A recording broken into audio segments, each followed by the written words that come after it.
ഓം ശ്രീകൃഷ്ണാർപ്പണമസ്തു. എല്ലാവർക്കും നമസ്കാരം. ആത്മാവിൻ്റെ പ്രയാണം 63 നായന്മാരിലൂടെ ആനയ നായനാറെ കുറിച്ച് മനസ്സിലാക്കാം. തിരുമംഗലം പ്രധാന ഒരു തീർത്ഥാടന കേന്ദ്രമായിരുന്നു. ഈ സ്ഥലത്ത് വസിക്കുന്ന ഭഗവാന്റെ പേര് സാമവേദേശ്വരർ എന്നായിരുന്നു.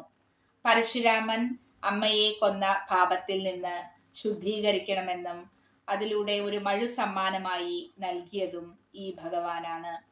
ഈ പുണ്യഭൂമിയിൽ ആനയർ എന്നൊരു ഗോപാലകൻ ഉണ്ടായിരുന്നു. പശുക്കളെ മേയ്ക്കുന്നതായിരുന്നു ജോലി. അതുകൊണ്ടാണ് അദ്ദേഹത്തിന് ആ പേര് വന്നത്. ഉറച്ച ശിവഭക്തനായിരുന്നു. പുല്ലാങ്കുഴൽ വിദഗ്ധൻ കൂടിയായിരുന്നു.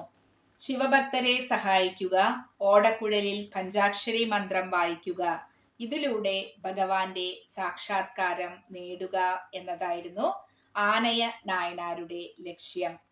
ഒരു ദിവസം ശിവഭഗവാന്റെ പ്രിയപ്പെട്ട മരമായ കൊൻട്രൈ മരത്തിന്റെ ചുവട്ടിൽ ഓടക്കുഴൽ വായിച്ചുകൊണ്ടിരുന്നു.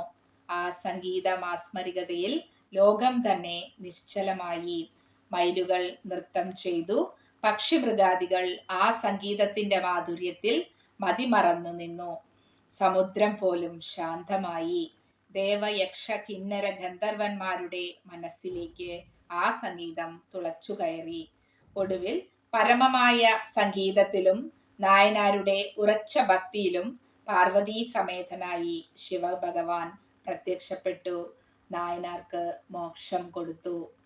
നായന്മാരുടെ ഭക്തിയും നമ്മുടെ ഭക്തിയും തുലനം ചെയ്തു നോക്കിയാൽ ഒരു കടുകുമണിയുടെ സ്ഥാനമെങ്കിലും നമ്മുടെ ഭക്തിക്കുണ്ടോ എന്ന് സംശയിക്കേണ്ടിയിരിക്കുന്നു. അടുത്ത നായനാരുമായി വീണ്ടും കാണാം. നന്ദി, നമസ്കാരം.